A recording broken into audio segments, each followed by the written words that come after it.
really big takeaway quote right there. So now that you are in better health and you look incredible, how do you deal with those feelings? Do you have those feelings, the same feelings that inspired you to write the book in the first place, of feeling like you want to be with someone? And, because I'm wondering, I'm like, do you want to be in a relationship? Are you enjoying this process? Because you're really getting into your career in terms of the writing, and that's amazing that you continue to do social work, by the way. So it's tricky because we're human beings, right? And there's that need. It's not going to go anywhere. The carnal need, it's going to come up. And not only that, there are just times you just need companionship. But it's so difficult to... That's a whole different conversation, a whole different interview altogether. But yes, there is that need. Of course, I'd like to be in a relationship. But at the same time, because I know what I want, if I'm not getting what I want, then don't even waste my time. A part of my book, it's... So when I thought that I was physically ready to be in a relationship, I'm mentioning this because you talk about online dating. So I decided to swipe left, swipe right. Okay. And I tried online dating. I thought I met Mr. Right, the perfect guy. He had all the qualities that was on my checklist, right? He's tall, dark, handsome, has his career, has his own home, has his car, does not have kids. Perfect. Yeah. But then when I was talking to my mom, sometimes I need to listen. And my mom says, something doesn't feel right. You should just leave it alone.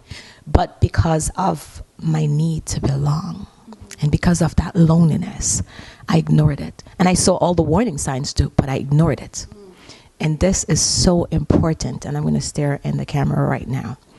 If you are not physically, emotionally, spiritually, and financially ready, leave people alone. It goes both ways.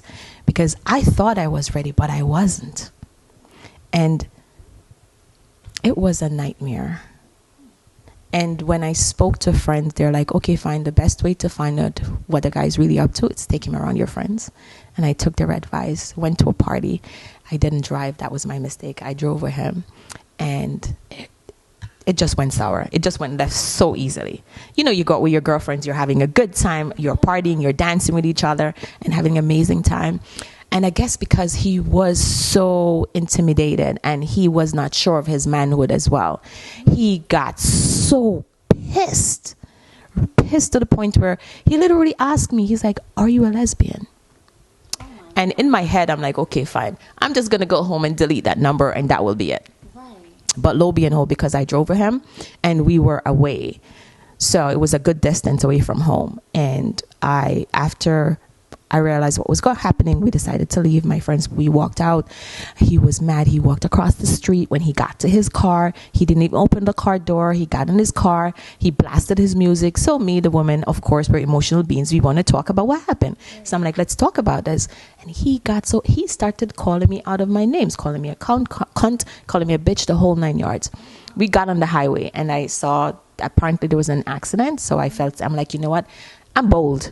I said, let me out of your car right now. It's fine. And he ignored what I had to say and literally took me to just literally nowhere on the highway. He passed the crowd, passed everything, and just dropped me off on the hay. He's like, get out of my car. And of course, I got out of his car.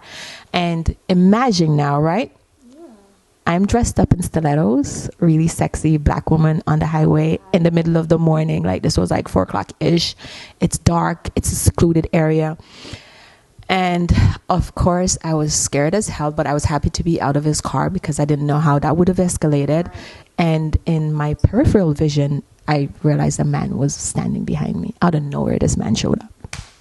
And luckily, again, God, my guardian angel, a cop car drove up. I flagged them down, of course. They stopped. When they stopped, I went and explained what was happening. I had called an Uber. I'd called my girlfriend first, and she's like, calm down. We called an Uber, blah, blah, blah. So I sat in the car waiting. A car pulled up. Of course, I'm so anxious. I really want to get home. I'm like, I believe this was my Uber. Walked over to this man.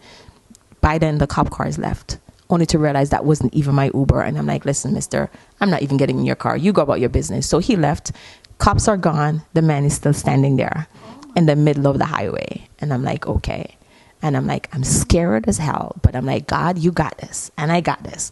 And I just stood there and I'm like, okay, fine. I have my heels. I'll take them off and I'll knock the hell out of him if I need to. Luckily, my phone rang. I answered. It was my Uber, and she was the sweetest lady on the phone. She's like, where are you? I'm supposed to pick you up. She's like, I'll stay on the phone with you until I get to you. I got in the Uber. I got home safe. Thank God. So, again, I want to share this because it's so important in the society that we live in, and because we've moved so much. There's this shift to online dating. You